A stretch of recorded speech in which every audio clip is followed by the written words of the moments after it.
भक्तिप्रेमी सुहृदजन हो. भागवत पुराण निरूपण स्कंध 10 हा आपला चाललाय आणि हा स्कंध म्हणजे भगवान श्रीकृष्णाच्या बाललीलांच्या पासून सुरुवात होऊन महाभारती युद्धापर्यंत भगवान श्रीकृष्णाचे कोणकोणते पराक्रम झाले याचा इतिहास आहे. आणि सगळ्यामध्ये अधिक रोचक आणि रंजक अशा प्रकारचा भाग कुठला असला भागवतात तर तो दशमस्कंध. याच्यानंतर जो येणारा एकादश स्कंध तो अखेरचा. आणि अखेरच्या स्कंधामध्ये मुख्यतः तत्वज्ञान आहे. ज्याप्रमाणे भगवद्गीता हे अर्जुन गीता आहे त्याप्रमाणे उद्धव गीता अर्जुन गीतेसारखीच उद्धव गीता म्हणजे एकादश स्कंध. आता विषय निघालाच आहे म्हणून सांगतो की आपण सामान्यपणे 2 वर्षापूर्वी चातुर्मासामध्ये आपण हे सुरू केलं होतं. बरोबर आहे का सांगा? 2 वर्षापूर्वी. आता येणारा चातुर्मास म्हणजे आपले 2 वर्ष पूर्वी होती. हे बरोबर आहे ना? बरोबर. हा, 3 वर्ष नाहीत ना, 2च वर्ष ना. हो, पण म्हणजे एका जुलैला 2 वर्ष होतील. एवढ्यासाठी विचारलं की मंडळाच्या आमच्या कार्यकारिणीमध्ये सुद्धा चर्चा होते. साहजिक आहे ती की सर तुमचं भागवत संपणार आहे कधी? मी सांगतो भागवत संपवणारे आपण कोण? व्यास सांगतील तेव्हा संपेल.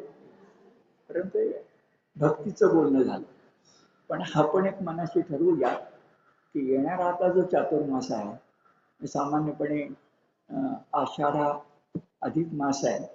त्यामुळे निज आषाढ आल्याशिवाय काही आपलं होणार नाही. पहिला आषाढ आपला पुरुषोत्तम मास असेल. त्यामुळे मंडळाचे अनेक कार्यक्रम आहेत त्यात तुम्ही सहभागी व्हा. पण निज आषाढामध्ये जेव्हा एकादशी होईल या पंढरपूरची तिथून चातुर्मास सुरू होईल तर तो आपला शेवटचा भाग आहे. म्हणजे येणाऱ्या चातुर्मासापर्यंत जितके शनिवार आपल्याला मिळतात तेवढ्या शनिवारमध्ये आपल्याला दशमस्कंधही पूर्ण करायचा आहे आणि एकादश स्कंधही पूर्ण करायचा. मी सामान्यपणे किती शनिवार मिळतात हे एकदा कॅलेंडरमध्ये बघितले तर जवळजवळ 30 शनिवार मिळतात. जे काही कमी नाही. एखाद दुसरा बुडला तसं भरपूर मिळत आहे.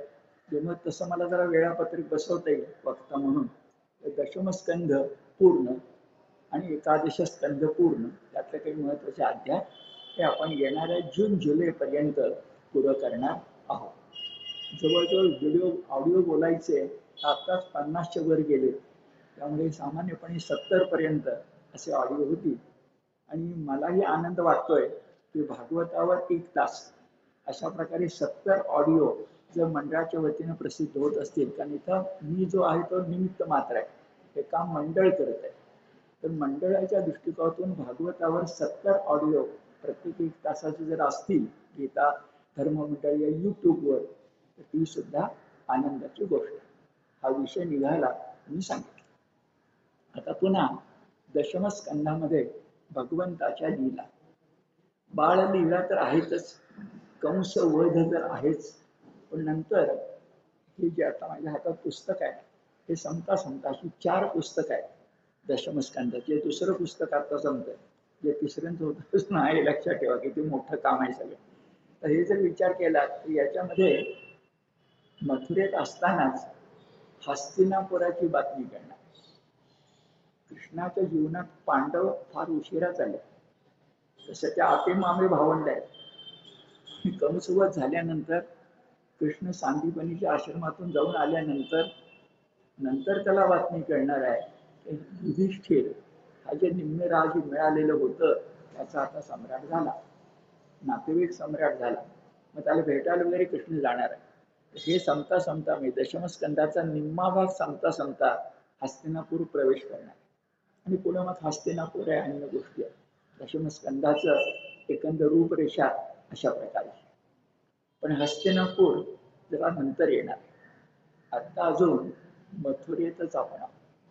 आणि मथुरेमध्ये गेल्या शनिवारी सांगितलं, नीट लक्षामध्ये घ्या की भगवान श्रीकृष्णानं एक नवा पायंडा पाडला. तो समाज सुधारक आहे. त्याने जी गैरसमजूत होती ती मोडून काढली आहे. ती म्हणजे ययातीनं दिला शाप यदू कुळाला आहे की यदू कुळाचा कोणीही राजा होणार नाही, ती मोडून काढली आहे. आणि यदू कुळामधलाच यदूंचाच वंशज असणारा, याचे आजोबा असणारा, कंसाचे वडील असणारा जे उग्रसेन आहे, या उग्रसेनाला यादवांचा पहिला राजा त्यानं बनवलेला आहे. शाप मोडून काढून. आणि आपण बघितलं की जे दूर देशी पळून गेले होते यादव, मग यादव होते, वृष्णी होते, अंधक होते, मधुदाशार्ह होते, कुकर होते, कुकुर होते, असे या त्यांच्या उपजाती होत्या, त्या निर्वासित झाल्या होत्या. त्यांना पुन्हा मथुरेमध्ये बोलावून घेतलं आणि नवं राज्य निर्माण केलं. एवढं मी गेल्या खेपेला बोललो होतो. आज जरा आणखी त्यात भर घालतो. त्या ययाती राजानं आपल्या मोठ्या मुलाला, तू मला मागतो त्या म्हणजे मी मागतो त्याप्रमाणे तारुण्य दिलं नाहीस म्हणून शाप दिला होता. आणि तो इतकी वर्ष चालला होता. हे तरी बरोबर आहे का? म्हणजे वडिलांनी मुलाकडे काय मागणी करायची? पितृ ऋण फेडलं पाहिजे, बरोबर आहे. पण ते लोकनीतीला धरून असायला पाहिजे की नको? का स्वार्थांध अशा प्रकारची मागणी? हे गेल्या खेपेला बोललो नव्हतो, आज बोलूया. म्हणजे बघा, यदूंच्या मस्तकी, यदू हा पहिला, त्यांच्या मस्तकी वडिलांची अवकृपा झाली. खरं तर कृपा व्हायला पाहिजे, वरदान मिळालं पाहिजे, वडिलांचा काही वारसा मिळाला पाहिजे. इथं वारसा काढून घेतला. आणि यदू कुळामध्ये कृष्णापर्यंत बराच काळ गेला असेल, काही पिढ्या गेल्या असतील. यदूंना राजेपद मिळणार नाही अशी अवस्था होती. आणि कृष्णानं उग्रसेन, सोन्याच्या द्वारकेमध्ये सुद्धा हा सम्राट बनवला. ही समाज सुधारणा. गेल्या म्हणजे बोललो त्याला थोडीशी पुष्टी आता आपण जोडू. आता मथुरेमध्ये कृष्ण आणि बलराम आपल्या माता पित्यांना किती सुख देत आहेत बघा. गेल्या काही शनिवारी आपण असं म्हटलं होतं की त्या भेटायला गेले ते देवकी आणि वसुदेवाला. पण गेल्या कृष्णाच्या लक्षात आलं की देवकी वसुदेव माया हटल्यामुळं आपल्याकडं परमात्मा म्हणूनच बघतात. त्यामुळे कंसाला मारणारा आपला मुलगा, पराक्रम करणारा आपला मुलगा, सगळ्यांना एकत्र करणारा आपला मुलगा, आई वडिलांना जो आनंद व्हायला पाहिजे प्रापंचिक, तो होत नाहीये. अशा वेळी कृष्णाने युक्ती केली की मायेचा पडदा जो हटला होता तो पुन्हा घातला. आणि मायेचा पडदा घातल्यानंतर मात्र देवकी वसुदेवाला वाटायला लागलं परमात्मा गेला बाजूला आणि हा माझा मुलगा आहे. एका अर्थानं तान्हेपणीच हरवलेला मुलगा आहे. तो मोठा झाला आणि मोठा होऊन परत आला आणि त्यानं माझे पांग फेडले, माझी पूस उजवली. माझ्या मुलानं माता पित्यांना बाप से बेटा सवय या पद्धतीनं प्रचंड आनंद दिला. तेवढं आपण पाहिलं. पण याच्याबरोबर कृष्णानं आणखी माता पित्यांची भेट घेतली. आणि ती माता पिता म्हणजे तिथं आत्ता उपस्थित असलेले कंस वध पाहायला आलेले जे कोणी नंद आणि यशोदा माता आहेत ते. आता नंद आणि यशोदा मातेबद्दल आपला जो कृतज्ञतेचा भाव आहे तो गोकुळातून व्यक्त करता आला असता, तो मथुरेमध्ये व्यक्त करायचं कारण काय? कारण असं की गोकुळामध्ये तो फक्त बालकृष्ण होता. आता मथुरेमध्ये तो कंसाचा वध करणारा कृष्ण, तिथं तो गाई गुरं चारणारा कृष्ण होता. तिथं चानूर आणि अन्य मल्ल यांना यमसदनाला पाठवणारा, कुवलया पीड हत्तीला यमसदनाला पाठवणारा पुरुषोत्तम वीरोत्तम मल्लोत्तम असा झालेला मुलगा आहे. म्हणजे रणांगणामध्ये प्रचंड विजय मिळवून मुलगा जर परत आला तर त्याची ओवाळणी आरती घेऊन करताना आईला जे अधिक आनंद होईल तसा तो आनंद मुलाला कळलाय आणि म्हणून कशी कृतज्ञता व्यक्त करतोय बघा. मगाची वसुदेव देवकीपाशी करताना कृतज्ञता वेगळी होती. आठवणीसाठी पुन्हा सांगतो. तुम्हाला मुलाला वाढवण्याचं सौख्य नाही मिळालं आणि मला सुद्धा आई वडिलांच्याकडनं लाड करून घ्यायचं सुख मिळालं नाही. हे शब्द लक्षात घ्या. आणि दुसऱ्या आई वडिलांना काय सांगतोय? दुसऱ्या आई वडिलांना नंद यशोदेला कृष्ण सांगतोय तुम्ही केवढा भाग्यवान बरं. बघा, बालपणीच तान्हेपणीच, आता तान्हेपणी कृष्ण बलरामादी, बालपणीच तान्हेपणीच आम्ही पोरके झालो कंसाच्या भीतीनं. आमचं रक्षण आणि पोषण करणारे आमचे आई वडील तुरुंगात होते. अशा वेळेला धर्मपुत्र म्हणून, हा शब्द इथं नाहीये पण त्याचा आशय तो आहे, आम्ही धर्मपुत्र म्हणून तुम्ही आम्हा दोघांना वाढवलं. बालपणी रक्षण आणि पोषण लागतं ना, ते आम्हाला तुम्ही दिलं. केवढे मोठे उपकार तुमच्या आमच्यावर आहे. अशी कृतज्ञता मथुरेमध्ये वीरोत्तम असणारा कृष्ण व्यक्त करतोय. ही भागवताची गोडी आहे. शब्द असे आहेत, आम्ही तुमच्या उदरी जन्म घेतला नाही पण आपणच माझे, तुम्हीच माझे माता पिता आहात. रक्षण पोषण तुम्हीच केलं. अहो, बलराम आणि कृष्ण म्हणतोय पोटच्या मुलाप्रमाणे आम्हाला गोकुळात तुम्ही सांभाळलं. अशा वेळेला तुम्हाला किती आम्ही प्रणाम करावे, किती कृतज्ञता व्यक्त करावी त्याला सीमाच नाही. पण लगेच कर्तव्याची जाणीव होती. आणि कृष्ण भगवान म्हणतोय की आता सगळा समारंभ संपलाय, कंसाचा वध झालाय, आनंदी आनंद झालाय. आता तुम्ही सगळे मथुरेतून गोकुळ वृंदावनामध्ये परत जा, आप्तेष्टांसह परत जा. आणि कृष्ण भगवान म्हणतोय गोकुळामधल्या माझ्या सगळ्या आप्तेष्टांना, जे नात्यानं असतील ते, प्रजाजन असतील ते, गोप गोपी असतील त्या सगळ्यांना सांगा. शब्द बघा, इथली आवराआवर झाल्यानंतर मी तुम्हाला भेटायला येतो. हा दिलासा फार मोठा आहे. मात्र लगेच कंसात सांगतो कृष्ण हे बोलतोय पण करत नाही. कृष्ण गोकुळात परत गेलेला नाही. किंवा कृष्ण हा भगवद्गीतेतला एवढा स्थितप्रज्ञ आहे की एकदा एका गावाहून गेला की मागं वळून बघतच नाही. पण हे कंसात अजून आपल्याला माहिती नाही आहे. आत्ता मात्र कृष्ण सांगतोय की आप्तेष्टांना सांगा की तुम्हाला भेटायला मिळेल, मुख्यतः गोपींना. आणि त्या गोपींची समजूत घालायला स्वतः गेलाच नाहीये. उद्धवा शांतवन करजा या गोकुळ वासी जनांचे, ते येणार आहे थोड्या वेळात. पण आता मात्र म्हटलंय की जा, सगळे आनंदित राहा, आम्ही तुम्हाला भेटायला निश्चित. आता बघा, भागवतकारांनी नंतर एक विशेष गोष्ट सांगितली आहे की कृष्ण आणि बलराम हे भगवंताचे अवतार आहेत.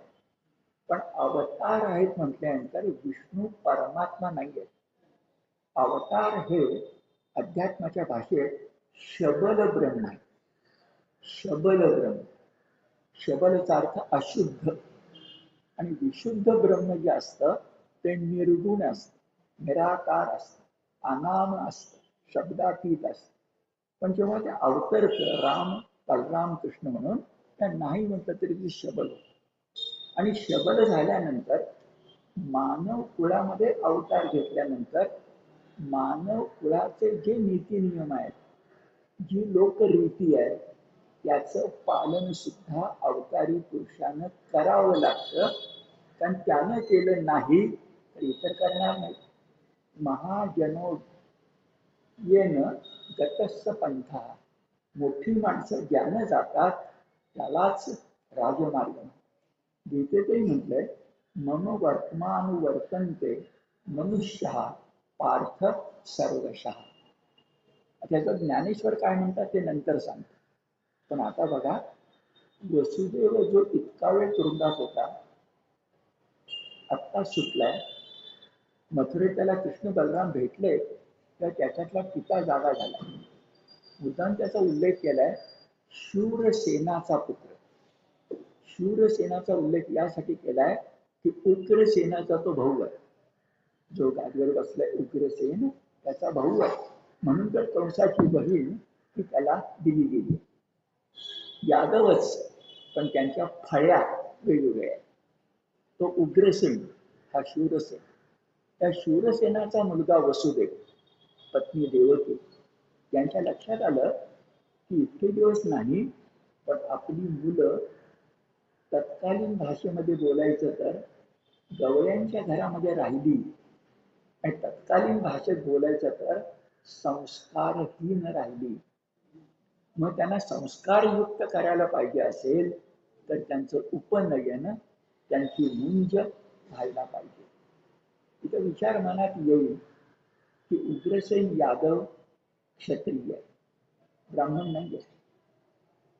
गवळ्याच्या घरी राहिल्यामुळं म्हटलं तर तो वैश्य. मग उपनयन कसं?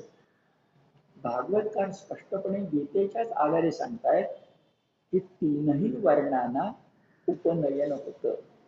आणि चौथा वर्ण ज्याला शूद्र म्हटलं जातं, अलीकडे माझ्या अभ्यासात एक संदर्भ आलाय, तो सांगून ठेवतो तुम्हाला, ते तर त्यावर आपण बोलू. अभ्यासात असं आलंय की शूद्र शब्द सुद्धा दुसऱ्या कुणीतरी आपल्याला दिलाय. कुणी दिलाय माहिती नाहीये, पण मुळात तो शब्द भद्र आहे. आणि आहे याचा पुरावा पाहिजे असेल तर आज सुद्धा बंगालमध्ये भद्र लोक हे अत्यंत श्रेष्ठ मानले जातात. आजही जातात. सगळे चॅटर्जी, बॅनर्जी, सगळी जी मोठी माणसं तिथे नेते आहेत ना, त्यांना आजही भद्र लोक म्हणतात. मग चातुर्वर्ण्य महिला सिस्टम गुणकर्म विभागशः त्याच्यामध्ये ब्राह्मण क्षत्रिय वैश्य आणि आता भद्र म्हणतो मी, ते काय होतं हो? तर ब्राह्मण म्हणजे ज्ञानवंत, क्षत्रिय म्हणजे बलवंत, व्यापारी वैश्य म्हणजे धनवंत. एक ज्ञानवंत, एक बलवंत, एक धनवंत, आणि चौथं कोण होतं? तर चौथे जे होते ते हुन्नरवंत होते. हुन्नर हा आपला मध्ययुगीन मराठी शब्द आहे. शिवाजी महाराजांचा लावला गेलाय आग्र्याला गेले तेव्हा. हुन्नरचा अर्थ आहे कला कौशल्य. कला कौशल्य. आणि मग बघा, ह्या तिघांचं उरलेलं जे काम आहे ते कला कौशल्याचंच काम आहे. बागकाम असलं तरी कौशल्य, सुतार काम असलं तरी कौशल्य, गाणं बजावणं असलं तरी कौशल्य, वाद्य वाजवणं असलं तरी कौशल्य. ही समाजाची गरज आहे. आणि त्या लोकांना भद्रलोक म्हटलं गेलं होतं. काय इतिहासामध्ये कोणी घडवलं कुणास ठाऊक. जसं नंदांतम क्षत्रिय कुलम म्हटलं कोणीतरी शहाण्याने, आणि शिवाजी महाराजांनुसार राज्याभिषेक करताना अडचण आली काही शतकानंतर, तसं कुणी त्या भद्राचं शूद्र केलं माहिती नाही. आणि शूद्राच्या नंतर पण अंत्यजग जन्मास घातला, अस्पृश्य जन्मास घातला. आणि आपल्या हिंदू धर्माचं सगळ्यात मोठं नुकसान इसवी सन पूर्व 1000 आणि ही सनोत्तर 1000, त्या 2000 वर्षात कुणीतरी केलेलं आहे. याच्या विरुद्ध पहिली चळवळ इतिहासामध्ये दयानंद सरस्वती यांनी आर्य समाजाची निर्मिती करून केली होती. वेदोक्त प्रकाश हे त्यांचं पुस्तक वाचलं तर मी ते म्हणतोय ते तुमच्या लक्षात येईल. पण आर्य समाज, वेदोक्त प्रकाश, दयानंदांची सरस्वत, सरस्वतींची क्षमता आणि ताकद पुढे कमी पडली. आणि आज आपल्या मनात विचार येतो की सांगायची गरज आहे बाबांनो की शूद्र हा शब्द आमचा नाहीच आहे, मुळी भद्र शब्द. आता हे सगळं मी प्रपंच एवढ्यासाठी केला की थोडा वेळ भद्र बाजूला ठेवा. कारण गीतेमध्ये सुद्धा म्हणते ना, स्त्रियो वैश्या तथा शूद्रा ते यांती परांगती. पण आता तुम्ही जरा जाणकार म्हणतायत म्हणून बोलून ठेवतो. ते जरा विषय तुमच्याकडून मी मांडेन की भगवद्गीतेमध्ये किमान 10 तरी पाठभेद आहेत. आश्चर्य वाटेल तुम्हाला. आपण गीता कंठस्थ करतो, पण मी तुम्हाला काहीतरी एकदा सांगेन, माझ्याजवळ आहेत ते सगळे. 10 ठिकाणी तरी पाठभेद आहेत. याच्याऐवजी तो शब्द, जसे ज्ञानेश्वरीत पाठभेद असतात, म्हणजे गीतेशिवाय पाठभेद असू शकतील ना? दैव मेवात्र पंचमम का ईशत्व मेवात्र पंचमम? कारण दैव म्हटलं तर नशीब वाटतं ना. ते दैव म्हणजे ईशत्व आहे. एक नमुना तुमच्या लक्षात आला असं सांगेन कधीतरी. मग माझ्या मनात विचार येतो, ते ती यांती परांगती, याच्या मागे शूद्र होता का भद्र होता? असू शकेल. स्त्रियो वैश्या तथा भद्र, काही चुकत नाही. ते ती यांती परांगती. एक दुर्दैव आहे की गीतेच्या कालखंडात स्त्रिया सुद्धा ज्ञानापासून वंचित राहिल्या होत्या. हे आपलं दुर्दैव आहे. गीतेच्या काळापर्यंत, जे उपनिषदांचा काळ, वेदांचा काळ, त्यात गार्गी मैत्री होत्या म्हणायचं. आणि पुढच्या 1000 वर्षात काय घडलं की स्त्रियांना सुद्धा उद्धार करतो असं कृष्णाला म्हणावं लागलं. आता याच्यावर बोलायचं तर त्यावरच बोलायला लागेल, मी आवर्त घेतो.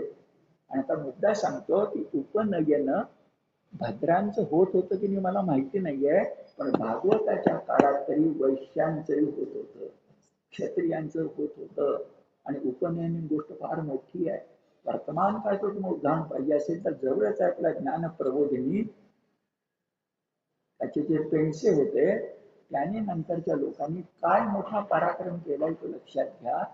तिथं दरवर्षी पहिल्यांदा शाळेमध्ये प्रवेश करणाऱ्या मुलांचा विधीनं मंत्र उच्चारून सगळ्यांचा जातपात न बघता उपनयन संस्कार. हे सगळं समुद्रातलं एक बेट आहे. बेट वाढली पाहिजे, गावोगावी ह्या संस्था निघाल्या पाहिजेत. संदर्भ लक्षात घ्या. आता बघा, वसुदेवाने विचार केला की असो नाही तर नसो, नाही म्हटलं तरी माझ्या मुलांना गाई चारणं हे काही वाईट नाही, पण उपनयनाचा संस्कार झालेला नाही. मग उपनयनाचा संस्कार करायचा. पुन्हा कुणी करायचा? आता बघा, लोकाधारे वर्तावे, ज्ञानेश्वरांची ओळी आहे ती सांगतो म्हणतो ते.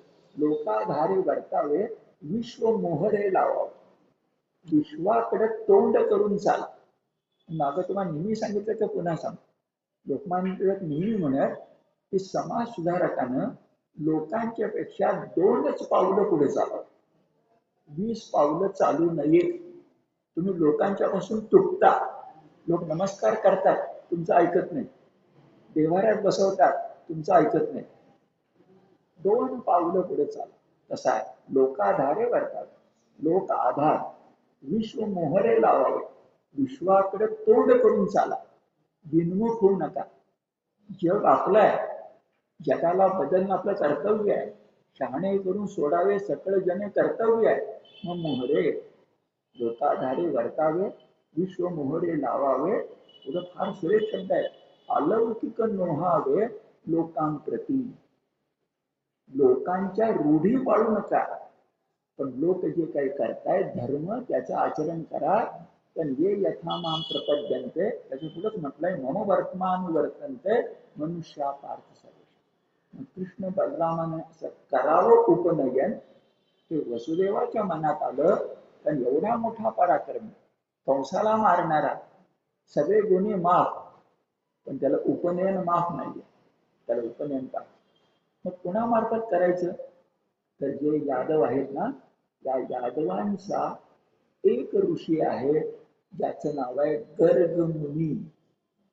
हे ठरलेले आहेत आपल्याकडे. रघुकुल असेल तर वसिष्ठ, विश्वामित्र सुद्धा नाही. रघुकुल वसिष्ठ, यदुकुल गर्ग मुनी. आणि मग तुम्हाला सगळ्यांचे नाटक माहिती आहे, सौभद्र नाटक अण्णा सत्यपुरस्करांचं. त्याचा शेवटी बलरामाची समजूत घालायला, कारण त्याला आवडलेलं नसतं सुभद्रा स्वयंवर झालं. सुभद्रा अर्जुनाकडे गेली, त्याची दुर्योधना द्यायची होती आपला शिष्य म्हणून. तर त्याची समजूत घालायला अण्णासाहेबांनी कुणाला आणलंय? गर्गमुनी. सौभद्र नाटक बघा. तर गर्गमुनी एक ऐतिहासिक व्यक्ती आहे. त्यांना सांगितलं त्याचं उपनयन करा. आता किती वर्गवारी आहे बघा. उपनयनाचं काम केलं, त्या उपनयनाच्या कामावेळेला जे कोणी ब्रह्मज्ञ होते, उपनयन करणारे, त्यांना अलंकार दिले, त्यांची पूजा केली, सोन्याच्या माळा दिल्या, आणि संस्कृती बघा, त्यांना सवत्स धेनू दिल्या. ही आपली संस्कृती आहे. गोधन, सवत्स धेनू दिल्या. पण गर्गमुनींनाच म्हटलं नाही की तुमच्या गुरुकुलामध्ये यांना शिकवा म्हणून. ज्याचं काम त्यानं केलं. आणि आता पहिल्यांदा नाव येतं, गर्गमुनींनी गुरुकुलात पाठवलं ते सांदीपनींच्या. हे नाव आपल्या सगळ्यांना ऐकून माहिती आहे. त्या सांदीपनींचा फार इतिहास काय नंतर मिळत नाही, कोण कुठं काय वगैरे. पण भागवतात मात्र सांदीपनी. बलराम आणि कृष्ण त्यांच्याकडे गेले. कुठे होते बरं ते? तर काश्यप गोत्री, गोत्र काढायला लागतं. गोत्र म्हणजे गुरुकुल किंवा मूळ पुरुष, दोन कल्पना आहेत. तर काश्यप गोत्री सांदीपनी नावाच्या गुरुकुलामध्ये प्रवेश केला. इंद्रिय निग्रह करून भक्तिपूर्वक सेवा केली. शुद्ध भक्ती म्हणजे काय हे सांदीपनीकडून शिकले. काय काय शिकले? वेदांग शिकले. वेदांग. वेदांग म्हणजे षडशास्त्र, वेद आणि न्याय वगैरे, निरुक्त वगैरे हे शिकले. वेदांत म्हणजे उपनिषद शिकले. आता भागवतकार किती सूक्ष्म आपल्याला सांगतात बघा. समजा फक्त वेद शिकले असते, समजा फक्त उपनिषद आणि वेदांग शिकले असते, तर ते ब्राह्मण झाले असते. मुंजी नंतर ते क्षत्रियच राहायला पाहिजे, वैश्य राहायला पाहिजे. आणखी काय काय शिकवलं?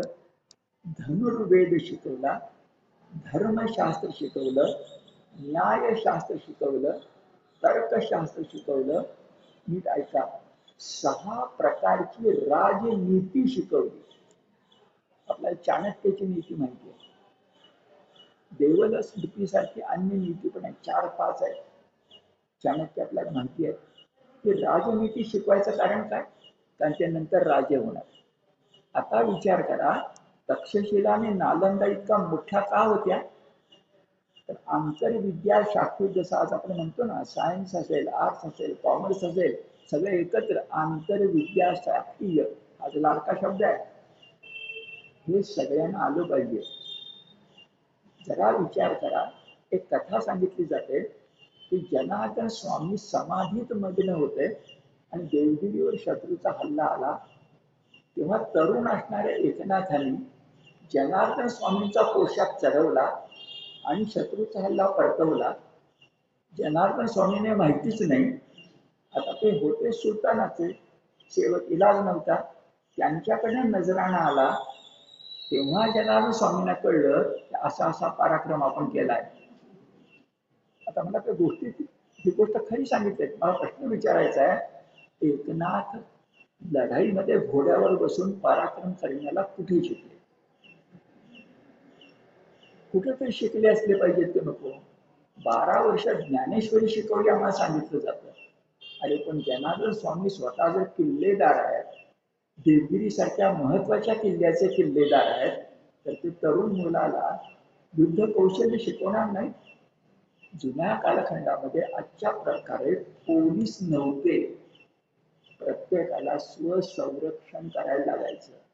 प्रत्येकाच्या कमरेला तलवार असायला लागायची. हे ध्यानामध्ये घेतलं की तक्षशिला नालंदामध्ये किती विद्याशाखा असतील आणि आक्रमकाने ते का नष्ट केलं असेल हे ध्यानामध्ये. त्यांना देशच संपवायचा होता आक्रमकांना. मग देश संपवायचा म्हणजे विद्या संपवायची, ज्ञान संपवायचं. अरे 25-30 दिवस ती ग्रंथ संपदा जळत होती असं आम्हाला सांगितलं जातं. जे तेवढी असेल तर सांदीपनीने सगळं शिकवलंय, छान वर्णन केलं. बलराम आणि कृष्ण हे एक पाठी होते. तर एकदा शिकवलं की तोंडपाठ, कंठस्थ. आता प्रश्न येतो, हे सगळं ज्ञान बलराम कृष्णाने किती दिवसात मिळवलं? भागवतकार काय नक्की सांगत नाहीये. पण त्यांच्या म्हणण्याचा रोख असा दिसतोय की नेहमी 12 वर्ष लागतात, या दोघांना 12 मास लागतात. 12 आकडा कायम आहे, 12 वर्ष नाही लागले, 12 मास लागतात असं दिसतंय आपल्याला. आणि कठीण आश्चर्यकारक काही नाही. 16व्या वर्षी जर ज्ञानेश्वरी लिहिता येते, एका पाठी माणसं आजही आपण टीव्हीवर शो मध्ये बघतो, अशक्य काय. पण सगळं मिळेल म्हणजे बघा, वसुदेवाचा मुलगा, नंदाचा मुलगा, मोठ्या घराण्यातला, मला राजपद मिळणारच आहे आणि सवलत नाहीये. गुरुकुलात जावं लागेल, त्याच्याबरोबर सुदामा होता ना, गोरगरिबांच्यावर राहावं लागेल आणि त्या ठिकाणचं ज्ञान ग्रहण करावं लागेल. ज्ञान ग्रहण झालं असं इथं सविस्तर सांगतो. पुढे जाऊया. ज्ञान ग्रहण झाल्यानंतर आपल्याकडे वर दशोपनिषदातील गीता धर्म नावाचा कार्यक्रम चालतो. त्याच्यामध्ये तैत्तरीय उपनिषद आहे. त्या तैत्तरीय उपनिषदामध्ये दीक्षांत समारंभ असतो आणि तो दीक्षांत समारंभ झाल्यानंतर गुरु दक्षिणा दिली जाते आणि ती गुरु दक्षिणा गुरु मागत नाही, शिष्याने द्यायची. अर्जुनाने काय गुरु दक्षिणा दिली? द्रोणाचार्यांचा त्यांना अपमान केला होता, त्या द्रुपद राजाला बांधून आणलं. गुरुचा अपमान म्हणजे आपला अपमान, ही गुरुदक्षिणा दिली. तशा प्रकारे कृष्णाने विचारलं, गुरुदक्षिणा काय देऊ? आता किती भावनेचा छान खेळ आहे बघा. गुरुदक्षिणा दिल्यानंतर मागितलं काय देऊ विचारल्यानंतर सांगीपणे ऋषी काही बोलेच नाही. कृष्ण भगवान त्याला वाटायला काय बोलत का नाही येत, म्हणजे असं आपण देऊच, पण तुम्हाला काय पाहिजे कळलं तर देण्यात आनंद वाढेल की नाही. पण पुन्हा कृष्णाने बलराम म्हणताय काय गुरुदक्षिणा देऊ, शांतीपणे काही बोलतच नाही. आणि एक क्षण असा आला की अश्रू भरल्या नयनांनी सांदीपणीने आपल्या पत्नीकडे फक्त पाहिलं. तेव्हा दोघांच्या लक्षात आलं की गुरुला काही नकोय, पण गुरु पत्नीला काहीतरी पाहिजे. मग दोघांना आपला मोर्चा गुरु पत्नीकडे वळवला. त्याला गुरुची मान्यता तर आहेच. आणि गुरु पत्नी म्हणाली, ते दोघेही बोलणार नव्हते, पण ज्या कृष्णाने कंसाचा वध केलाय, एवढा पराक्रमी आपला शिष्य असेल तर एखादी वैयक्तिक अडचण सांगितली तर काही चुकणार नाही. आणि सांदीपनीची पत्नी म्हणाली, कुठं आम्ही बोलत नाही, पण आमचा एकुलता एक मुलगा काही वर्षापूर्वी समुद्रामध्ये बुडून मृत्युमुखी पडला. आता तो परत येणं फार कठीण आहे, कारण ती काल वंचना होईल. गेलेल्या माणसाला जिवंत कसं करायचं? पण तुझ्याबद्दल ज्या हकीकती आम्ही ऐकल्याय तो भगवंताचाच अवतार असावास, तर एवढंच म्हणतो, आमचा पुत्र परत मिळाला तर बरं होईल. कृष्ण बलराम दोघंही म्हणाले आणतो, आणि दोघं त्या समुद्र किनारी गेले. आता रामाला पूजा करावी लागली तेव्हा समुद्र आला, पण बहुतेक पुढचा अवतार आहे तर समुद्राने लक्षात ठेवलं की असलं काय करायचं नाही, आणि म्हणून कृष्णाला काही पूजा विजा करायला लागेल नाही. 8वा अवतार समुद्र आपणून आला आणि समुद्रानं आपलं अंग झटकलंय. तो म्हणाला, बातमी कळली की बरोबर आहे समुद्रात बुडाला म्हणून, पण समुद्रात बुडाला नाही, समुद्रामध्ये एक राक्षस आहे पंचजन नावाचा. तो राक्षस समुद्राच्या पोटात लपला होता, त्याने सांदीपनीच्या मुलाला गिळलेला. समुद्रानं बातमी दिली की त्या पापाचा धनी मी नाहीये, दुसरा आहे. ठीक आहे, तेवढी तरी बातमी कळली. कृष्णानं पंचजन याच्या असुराकडे आपला मोर्चा वळवला, पंचजनाला नष्ट केलं. अपेक्षा अशी होती की त्यानं खाल्लाय जे पंचजनाच्या पोटामध्ये मिळेल, पण पंचजनाच्या पोटामध्येही सांदीपनीचा पुत्र मिळाला नाही. उलट तर पंचजन राक्षस जो होता त्याने विरोध भक्ती केली आणि म्हणाला, माझ्या पोटात नाही तुला पाहिजे ते, पण तू तर मला मारलेस, माझा देह संपवलायस, तर आता मी तुला विनंती करतो. जसं कोल्हापूरला घडलं, कोल्हासुराने विनंती केली आणि कोल्हापूर झालं. या पद्धतीनं पंचजनाने विनंती केली की माझा देह समुद्रात असेपर्यंत शंखाच्या आकाराचा आहे, तू मला मारलेलं आहेस.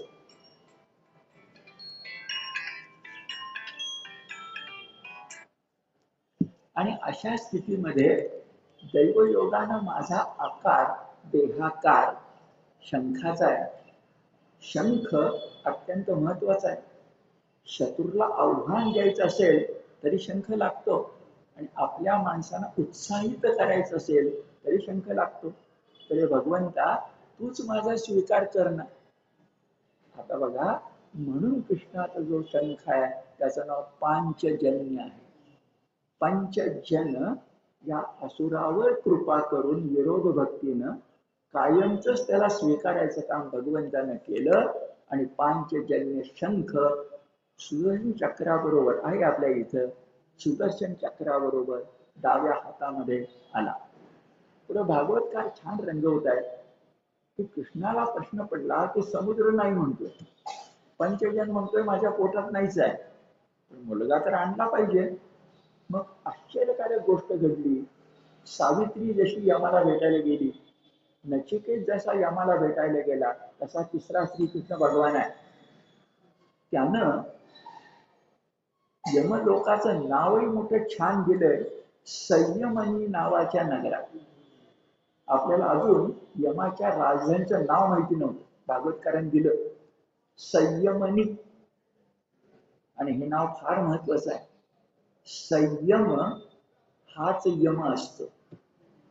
यम नियम हेच आपल्या योगशास्त्रामध्ये आहेत. आणि यम नियम संयम हा जगाची राहट राहाटी नीट चालण्यासाठी आवश्यक आहे. यमराजाचं सगळ्यात मोठं वैशिष्ट्य असं की गीतेने एक स्थितप्रज्ञ सांगितलाय, पण खरा समत्व योगी तर कोण असेल तर यमराज. राव असो नाही तर रंक असो, मुदत संपली की मुदत वाढ मिळत नाही. अन्यत्र मुदत वाढ मिळते, पण इथं काही मिळत नाही. एका श्वासाचे अंतर, असं बहिणाबाई म्हणाल्या चौधरी. आता बघा, असा जो संयमी आहे त्याच्या नगराचं नाव तसंच पाहिजे ना, संयमनी नगरी. आणि मग त्या नगराच्या वेशीवर जाऊन कृष्णाने लगेचच प्रयोग केला पांचजन्य शंख फुंकण्याचा. लगेच काम आणलं. इथं सुद्धा यमराज घाबरले, काही पुन्हा उपासमार करायला लागले नाही. आले आणि त्यांनी देवाला विनंती केली की देवा तुम्हीच ठरवा काय ते. म्हणजे नचिकेत, सावित्री यांच्याशी काही तर वाटाघाटी तरी केल्या, हात वर देतो तो वर देतो, पण कृष्णाशी काय वाटाघाटी काय. तुम्ही यमच म्हणाले, तुम्हीच देवा काय ते ठरवा. एक लक्षात ठेवा की ब्रह्मा विष्णू महेश जरी झाले तरी काळ वंचना करता येत नाही. आणि भागवतकार तुम्हाला मला एक आश्वासन देत आहे की सावित्रीनं पतीला परत आणलं, नचिकेतानं परत येऊन वडिलांनी जे काही केलं होतं ते त्यानं विसरायला लावलं, आणि कृष्णानं प्रत्यक्ष मृत पावलेला गुरुपुत्र जिवंत करून परत आणला. कदाचित अपवाद आहे, अपवादानच नियम सिद्ध होतो.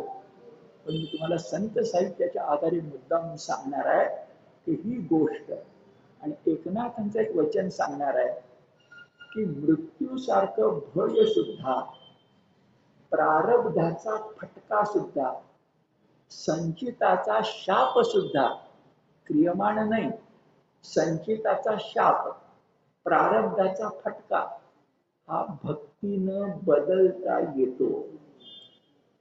कृष्णानं उदाहरण दाखवलंय आणि एकनाथांनी अभंगात लिहून ठेवलंय. ते तुम्हाला मला आश्वासन आहे. एका अभंगात एकनाथ स्पष्टपणे म्हणतात, एका जनार्दने भोग प्रारब्धाचा हरी कृपे त्याचा नाश झाला तर नाश होतो. दोन पाढवेद आहेत, कुठलाही घ्या. किती सुरेख शब्द आहे. एका जनार्दनी, जे मी सांगतोय, एकनाथ म्हणताय, गुरुच्या आशीर्वादाने सांगतोय. एका जनार्दनी, नीट ऐका, भोग प्रारब्धाचा. आपल्या सगळ्यांना माहिती आहे, एखादं संकट आलं, एखादी अडचण आली, चटकन आपला हात कपाळावर जातो आणि म्हणतो भोग प्रारब्धाचा. ते जे संचित आहे त्यातलं भोगायला काढलंय. बँकेतल्या अकाउंट मधले पैसे जे आहेत ते भोगायला काढले, ते संचित, ते प्रारब्ध. आणि प्रारब्ध टाळता येत नाही, आता आम्हाला सांगितलं गेलं. आणि प्रारब्ध जर टाळता येत नसेल तर भोग प्रारब्धाचा, भोग म्हणजे उपभोग नाही, दुर्भोग. पण एकनाथ सांगतायत, स्वतःचा आदर्श उदाहरण आहे त्यांचं, हरी कृपे त्याचा. तुम्ही भगवंताची कृपा मिळवा की नाश आहे त्या नाश होतो. एकच नाथांच्या जीवनात उदाहरण सांगतो. रुसून गेलेल्या मुलाला काशीहून नाथ परत आणू शकले. वर्षभर थांबले, त्याला संस्कृतमध्ये प्रवचन करू दिलं, नाव त्याचं हरी पंडित. पण नंतर तो नाथांचा भक्त झाला. हे त्यांच्या जीवनातला सुवर्ण काळ आहे. प्रारब्धाचा भोग संपला की नाही. आता मुलगा कायम काशीला, वडील कायम पैठणला. असं का झालं नाही? का झालं नाही तर नाथ स्वतःच म्हणतायत हरी कृपे त्याचा. आणि तुम्हाला मला आश्वासन आहे, आता तुमच्या माझ्या मनात शंका येईल, ते जमणार का आमच्या बाबतीत? इथनं गेलो, उद्यापासून हरी कृपा झाली. लक्षात ठेवायचं, भगवंताची इच्छा असेल तर होईल, नाहीतर या जन्मात नाही, पुढच्या जन्मात. आपल्याला कुठं घरी आहे? हिंदूंना घरी नाही आहे, लक्षात ठेवा. काय पुढचा जन्म? आणि कसा शुची नाम श्रीमतामध्ये, त्याच्यापेक्षा चांगलं. एवढंच लक्षात घेऊन पुढे जाऊ. तर मग तो हरिगुरुपुत्र जो होता तो परत आणला असं आपल्याला दिसतं. नंतर एक पाठांतर घेतो, त्या उशिरा सुरुवात झाली आहे. तर गुरुपुत्र आणल्यानंतर विचार करा, अहो शेवटी सांगीपणी गुरु आणि गुरुपत्नी ही परमार्थ शिकवत असले तरी प्रपंच सुटलेला नाही. आपला मुलगा कित्येक वर्षानंतर जिवंत परत आला, पुनर्जन्म झाला, त्या बद्दल खूप आनंद झाला असेल, त्यात कोणत्याही प्रकारची शंका नाही. मग 12 मास झाल्यानंतर ही मुलं अवंती नगरीतून मथुरा नगरीमध्ये परत आली. आता आवराआवर करायची, हे कंसाला मारलं की क्रांती झाली. आणि क्रांतीचं दुःख असं असतं की क्रांतीनंतर नीट व्यवस्था बसवली नाही तर क्रांतीच क्रांतिकारकांना खाऊन टाकते, अशी इतिहासात उदाहरणं आहेत. पण नीट व्यवस्था लावणं, वादळ छान आहे, पण वादळ विरल्यानंतर शांतता निर्माण करावी लागते. ते काम कृष्णाने केलंय असं आपल्या लक्षामध्ये येईल. हे काम झालं आणि मग मथुरेची सगळी घडी बसवली. आता घडी बसवली म्हणजे काय केलं असेल तर लिहिलं नाही, पण आपण विचार करूया. उग्रसेन त्याला गादीवर बसवलं. उग्रसेन कंसाचे वडील आहेत, म्हणजे वयानं वृद्ध असणार. अशा वेळेला घडी म्हणजे काय बसवायला लागतं हे जरा बाहेरचं उदाहरण घेऊन तुम्हाला मी सांगतो. चंद्रगुप्त मौर्य याला आर्य चाणक्यानं राजा बनवलं. धनानंद नावाचा, त्याच्या आधी महानंद होता, तो चांगला होता. पण धनानंद नावाचा जो धनलोभी होता त्याला मारलं गेलं. चंद्रगुप्त गादीवर बसला. आता चंद्रगुप्त तरुण होता. सामान्यपणे लोकांची अपेक्षा अशी असते की आर्य चाणक्यच त्याचे पंतप्रधान होतील. पण आर्य चाणक्याने इतिहासात पंतप्रधान पद घेतलेलं नाही. पुन्हा शेंडीला गाठ मारून ते गाठ सोडून जे काय असेल ते गुरुकुलात गेले. आणि ऐकण्यासारखं आहे, त्याच्यावर नाटक आहे, मुद्रा राक्षस नावाचं. हा जो धनानंद होता त्याचा सगळ्यात चांगला जो प्रधान होता त्याचं दुर्दैवानं नाव राक्षस होतं. त्या राक्षसाला, तो तर धनानंदाला मारल्याबद्दल प्रचंड चिडलेला होता. त्याचा राग कमी करायचा, त्याला कैचित पकडायचं. ही नाटकाची गोष्टच तुम्हाला सांगतो. त्याला कैचित पकडायचं आणि त्याच्याकडनं वधवून घ्यायचं की तू राजसेवक होतास ना, आता राजा बदललाय, या बदललेल्या राजाला सुद्धा तुला निष्ठा अर्पण कराव्या लागतील. आणि राक्षस इतका होता की त्याने चंद्रगुप्ताच्या ठाई निष्ठा अर्पण केल्या. असं नाटक आहे मुद्रा राक्षस. एवढ्यासाठी आठवलं की उग्रसेन वृद्ध होता. कंसाला सल्ला देणारे बद सल्ला देणारे असतील आणि बाजूला फेकले गेलेले चांगले सल्लागार असतील. त्यांना वेचून आणायचं, प्रतिष्ठित करायचं आणि कारभार चालवायचा. मराठेशाहीच्या इतिहासामध्ये शिवाजी महाराजांनी एखाद्याला काही दिलं, एक लक्षात ठेवा, शिवाजी महाराजांनी त्यांच्या हयातीत कोणालाही वतन दिलेलं नाही. शेत, जमीन, गाव नाही, रोख पगार. पुढे संभाजी राजांना द्यावं लागलं आणि राजारामाला तर द्यावंच लागलं, त्याशिवाय इलाज नव्हता. आता वतन दिलं नाही तर जे काही दिलं असेल शिवाजी महाराजांनी ते बोललं जायचं. नंतर शिवाजी महाराज एक पत्र द्यायचे काहीतरी, त्यावेळेला जो जवळ असेल तो, त्याच्यावर गंधामध्ये अंगठा बुडवून उठवला जायचा, राजमुद्रा किंवा म्हणजे गंधाला अंगठाच. नंतर ते पत्र रायगडावर जायचं आणि रायगडावर जी महाराजांची मुद्रा होती ती काय बरोबर नसते, ती उमटली गेली की तिथं लिहिलं गेलं राजमुद्रे बरोबर. आणि अशा नोंदी शिवछत्रपतींच्या कालखंडातल्या आहेत, पेशव्यांच्या कालखंडातल्या आहेत. पत्र बघायचे असतील तर जवळ आपल्या भारत इतिहास संशोधक मंडळ आहे, याला व्यवस्था म्हणतात.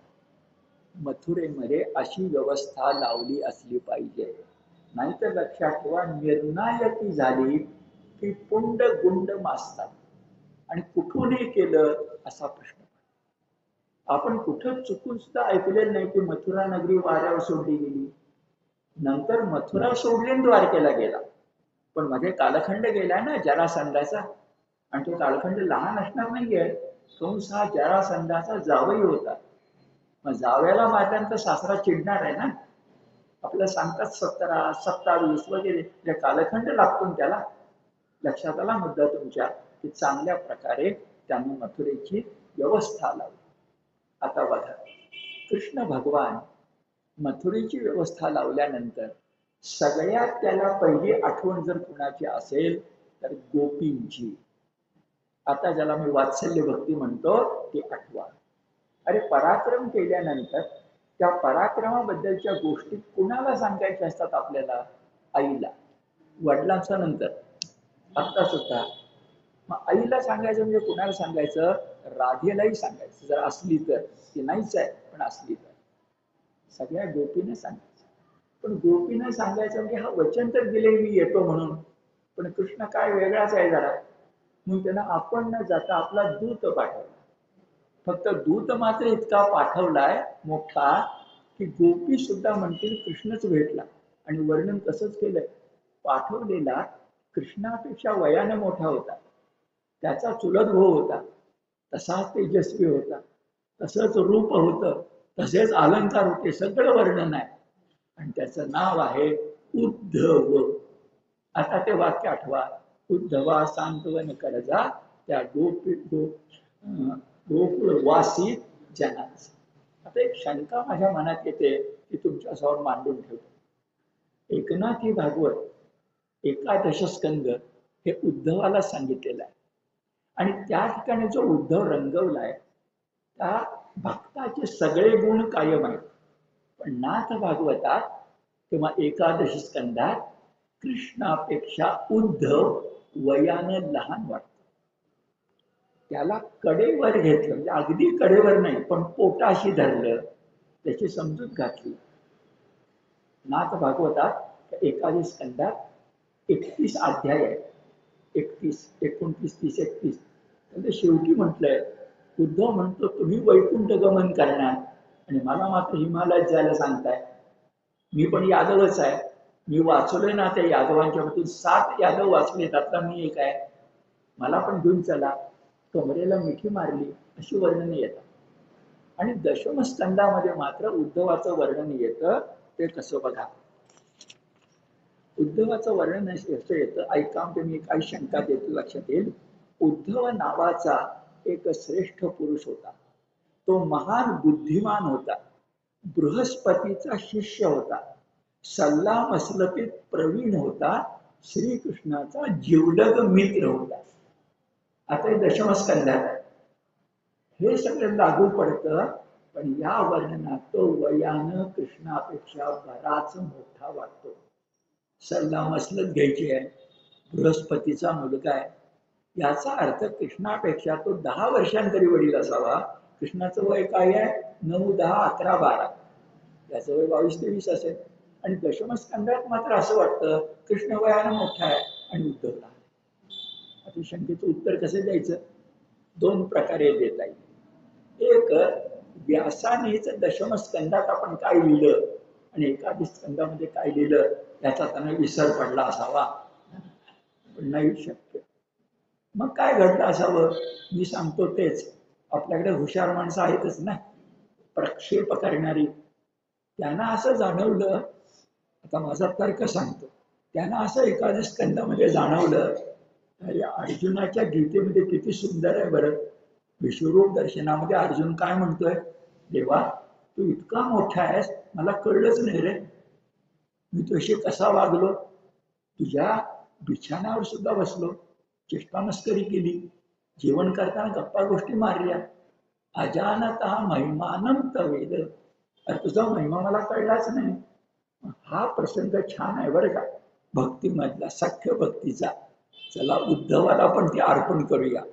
एकादश स्कंदात काहीतरी गडबड केली असावी आणि उद्धवाचं वय कमी केलं. एका बरंच झालं, माणसाला तरुण व्हायला आवडतं, तर उद्धवाचं वय कमी केलंय, पण इतिहासात काहीतरी गडबड झाली आहे अशी शंका तुम्ही सगळे अभ्यास करताय म्हणून तुमच्या समोर मी नमूद करून ठेवतो. पण उद्धवाला बोलावलं, बरोबर आहे, इतका मोठा माणूस आहे, त्याला बोलावलं आणि जायला सांगितलं गोकुळात. आता मोठी छान गोष्ट आहे की तो अक्रूर सुद्धा निघाला, संध्याकाळी आला. उद्धव सुद्धा निघाला, संध्याकाळी पोचला. ही संध्याकाळ व्यासांना का प्रिय आहे कोणास ठाऊक.